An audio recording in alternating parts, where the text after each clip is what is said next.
নমস্কাৰ। অন্য এটা গুৰুত্বপূৰ্ণ প্ৰশ্নৰ উত্তৰলৈ মই পুনৰ আপোনালোকৰ মাজলৈ আহিছোঁ। আজি অসমীয়া আধুনিক কবিতাৰ বৈশিষ্ট্যবোৰ লিখক শীৰ্ষক যিটো প্ৰশ্ন, সেই প্ৰশ্নৰ উত্তৰ দিবলৈ লৈছোঁ। BA আৰু MA কাৰণে গুৰুত্বপূৰ্ণ প্ৰশ্ন উত্তৰ, বিশেষকৈ কৃষ্ণকান্ত সন্দিকৈ ৰাজ্যিক মুক্ত বিশ্ববিদ্যালয়ৰ মাষ্টাৰ ডিগ্ৰী যিখন PGAS S104 DSC পেপাৰ, সেইখনৰ উত্তৰটো চাব।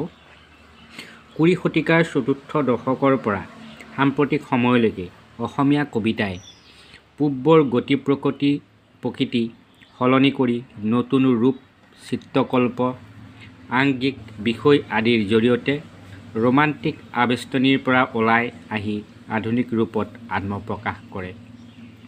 প্ৰকৃততে 20 শতিকাৰ চতুৰ্থ দশকৰ পৰা আমেৰিকা আৰু ইউৰোপৰ দেশবোৰৰ কবিতাৰ বিষয়বস্তু আৰু আংগিকৰ অভিনৱত্বৰ প্ৰভাৱ আধুনিক অসমীয়া কবিতাৰ ক্ষেত্ৰখনলৈ প্ৰবাহিত হ'ল।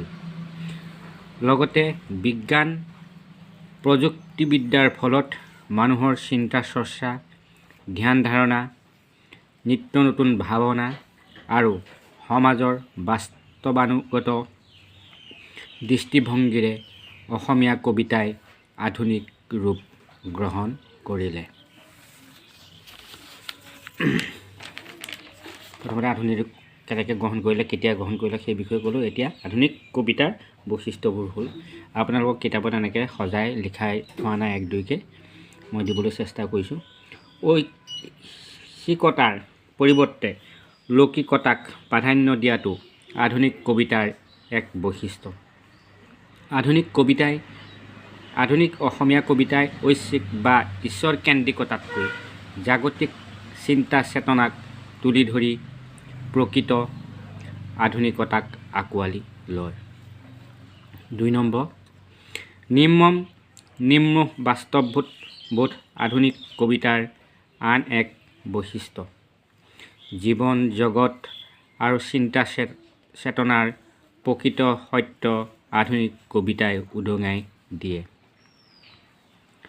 3, বিচিত্ৰ বিষয় আৰু বিষয়বস্তুক লৈ আধুনিক কবিতা ৰচিত হোৱাটো আধুনিক কবিতাৰ আন এক বৈশিষ্ট্য।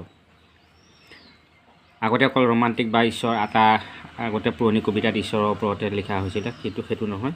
পৰৱৰ্তী সময়ত বিভিন্ন ধৰণৰ বিষয়ৰ ওপৰত আধুনিক কবিতাই লিখিবলৈ ল'লে। কেৱল সুন্দৰ বা সত্যৰ মাজতেই নহয়, অসুন্দৰ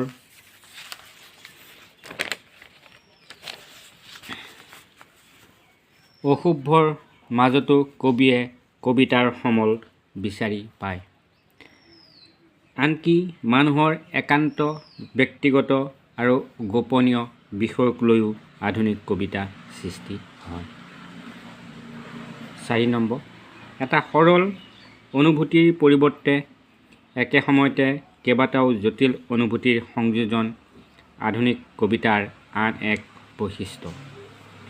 আনুভূতিক আৰু মনন চিন্তনধৰ্মী মেৰপাকবোৰ কবিতাৰ ঠাঁচ, ৰীতি, ভংগী, ব্যঞ্জনা আদি সকলোতে ফুটি ওলায়।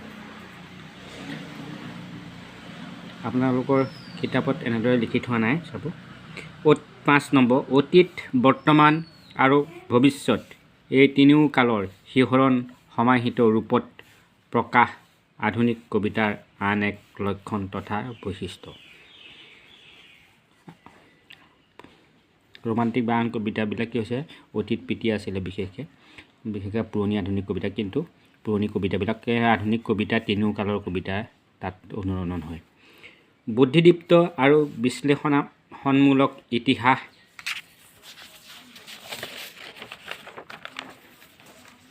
চেতনাইহে অতীত প্ৰীতিক মায়াৰ পৰা নিলগাই বাস্তৱমুখী কৰি তোলে।